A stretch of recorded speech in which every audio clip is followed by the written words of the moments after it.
করোনাকালীন সময় 2 বছর আগেই তখন আমাদের ক্লাসরুমে ক্লাস করার জন্য কোনো উপযুক্ততা ছিল না। তখন আমাদের ক্লাস নেওয়া লাগতেছে মোবাইল ফোন স্মার্টফোনের মাধ্যমে।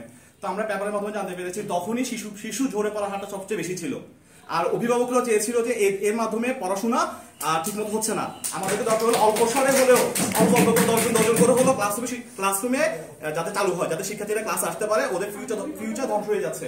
পাশাপাশি আমরা কিছুদিন ব্যাপারে দেখেছি যে করোনাকালীন সময় এই মোবাইল ফোন অত্যাধিক ব্যবহারের কারণে একটা শিশু, যার নাম ছিল সুবা, আমরা ফেসবুকে দেখেছি এই মেয়েটি হারিয়ে গিয়েছিল। পরবর্তীতে তার বাবা জিডি করে। আমরা পুরো বাংলাদেশে সবাই এই মেয়েটার জন্য খুবই আতঙ্কিত ছিলাম। এরপর জানতে পেরেছি সুবা মেয়েটি করোনাকালীন সময় মোবাইল ব্যবহারের কারণে 2 বছর আগে প্রেম করছে, 9 বছর বয়সে। মোবাইল ফোন একটা শিশুর নষ্ট হওয়ার পিছনে স্মার্টফোনের প্রযুক্তি দায়ী। আমার সন্তানের যখন সামান্য জ্বর হয়, আমরা তখন ডাক্তার কাছে যাই। ডাক্তার যদি বলে যে আপনার সন্তানের এখন অ্যান্টিবায়োটিক দরকার হবে, তখন আমরা কখনো এটা অ্যাকসেপ্ট করবো না, যদি অ্যান্টিবায়োটিকটা দরকার।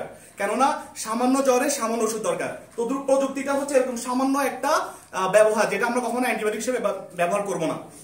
এটি একটি। এরপরে ভারতের একজন বিখ্যাত ডাক্তার, যার নাম ছিল মিস্টার দত্ত, উনি বলেছে যে প্রযুক্তি ব্যবহারের কারণে শিশুর মেধা বিকাশ হয়। শিশুর মেধা বিকাশ হয় না, শিশুর মেধার প্রতিবন্ধকতা তৈরি হয়, শিশুর দৃষ্টিশক্তির সমস্যা হয়। এরপর পাশাপাশি তিনি এটাও বলেছেন আগামী 10 বছর পরে সিগারেট যেরকম ক্ষতি হয়, এরকম মোবাইল ফোনের আসক্তি এর চেয়ে মারাত্মক ক্ষতি হবে, যেখান থেকে একটা জেনারেশনকে কখনো ফিরে আনা সম্ভব না।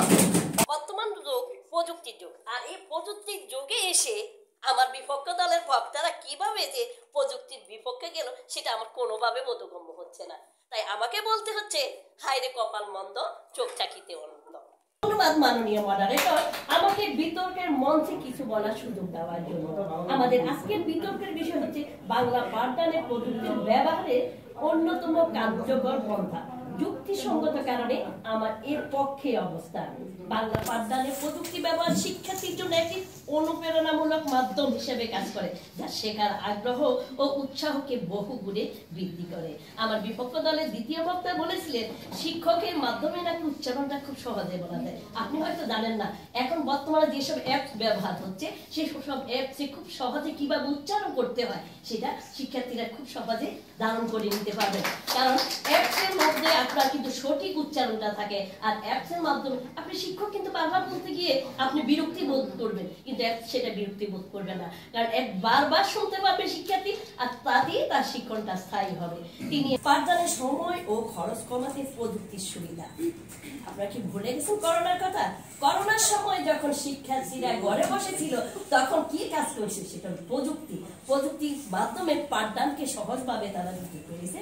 তার শিশুর মনের মধ্যে আবেগ সৃষ্টি করে, তার মনের মধ্যে চিন্তা শক্তি বিকাশ করে, শুধুমাত্র প্রযুক্তি দিয়ে নয়। একজন দক্ষ শিক্ষক। এরপরে হচ্ছে এখন অনেকে বলে যে যদি প্রযুক্তি দিয়ে আমরা কাজটা করে যাই তাহলে শিক্ষকের কোনো দরকার নাই, একজন রোবট হতে পারে আমাদের শিক্ষক। কম্পিউটারে আমরা কাজ চালাই দিলাম, আমরা চলে গেলাম, আমাদের শিক্ষকের কোনো প্রয়োজন নাই, আমাদের প্রযুক্তি দিয়ে আমরা কাজ করে দেবো। কিন্তু না, আমাদের একজন দক্ষ শিক্ষকের প্রয়োজন রয়েছে, আমাদের উপকরণের প্রয়োজন রয়েছে, সম্পূর্ণ উপকরণের প্রয়োজন রয়েছে। উনি বলেছেন যে অ্যাপের কথা বলেছেন, অ্যাপ ব্যবহার করছেন। অ্যাপের কত খারাপ দিক আছে। একটা শিশু যখন আমি অ্যাপ দিয়ে শিখতে যাই তখন সে কিন্তু শিশু, সে কিন্তু ইউনিভার্সিটির ছেলে মেয়ে না, সে অ্যাপের ভালো দিক খারাপ দিক জানে না। সে 5 মিনিট অ্যাপ থেকে শিখলো, শেখার পরে সে বের হয়ে গেল ভিডিও গেমসে, সে ভিডিও গেমসে আসক্ত হয়ে গেল, সে পড়ালেখা থেকে দূরে চলে গেল। এটা নিয়ন্ত্রিত ব্যবহার করতে হবে, এটাকে অন্যতম হাতিয়ার করা যাবে না।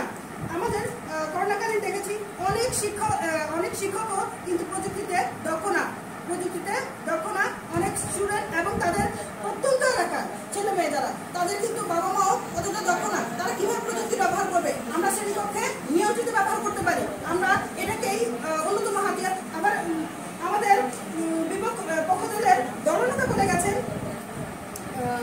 বাংলা পাঠদানের প্রযুক্তির ব্যবহারই প্রযুক্তির ব্যবহার, অর্থাৎ আমরা প্রাথমিক শিক্ষায় যারা শিক্ষক আমরা যেভাবে পাঠদান করব সেখানে যে বাংলা বিষয়গুলো আছে সেখানে প্রযুক্তির ব্যবহার কতটা যুক্তিযুক্ত বিষয়টা ছিল সেটা। বিষয়টা এখান থেকে আমাদের বিপক্ষ দল নিয়ে গেছে আমাদের সামগ্রিক জীবনে প্রযুক্তির ব্যবহার। আসলে সামগ্রিক জীবনে প্রযুক্তির ব্যবহার নয়, শুধুমাত্র বাংলা বিষয়ে পাঠদানে কিংবা বাংলা পাঠদানের প্রযুক্তির ব্যবহার কতটা আধুনিক হতে পারে, কতটা আকর্ষণীয় হতে পারে সেটা উপস্থাপন করাটা হচ্ছে আসল বিষয়। কত অজানারা জানালে তুমি কত করে দিলে ঠাই, দূরকে করলে নিকট বন্ধু, পরকে করিলে ভাই, কথাটা ছিল সংবাদপত্র নিয়ে। আসলে একসময় সংবাদপত্র পাঠ করে সবকিছু জানা যেত, যেমন বর্তমানে ডিজিটাল কন্টেন্ট ব্যবহার করে সবকিছু জানা যায়। আমি যদি একটা কঠিন বিষয় পাঠ উপস্থাপন করতে যাই, মুখে যতটুকু বলবো ততটুকু ডিজিটাল কন্টেন্টের মাধ্যমে বেশি আলোকিত হবে, উপকৃত হবে। যেমন আমার বিপক্ষ দলের দ্বিতীয় বক্তা বলে গেছেন অভিভাবকরা প্রযুক্তি ব্যবহার কারণে পিছিয়ে পড়েছিল বা শিক্ষার্থীরা পিছিয়ে পড়েছিল। আসলে অভিভাবকরা চাইলে সেটা কন্ট্রোল করতে পারত, কিন্তু করোনাকালীন সময় সরকার একেবারে পিছিয়ে ছিল না। ব্যবস্থা মাধ্যম হলেও ডিজিটাল কন্টেন্টের ব্যবস্থা করেছে, যেখানে আমি নিজেও পাঠ দিয়েছি, শিক্ষার্থীকে পাঠ দিয়েছি। অর্থাৎ শিক্ষা যাতে ব্যাহত না হয়ে যায় সেজন্য সরকার ব্যবস্থা করেছিল।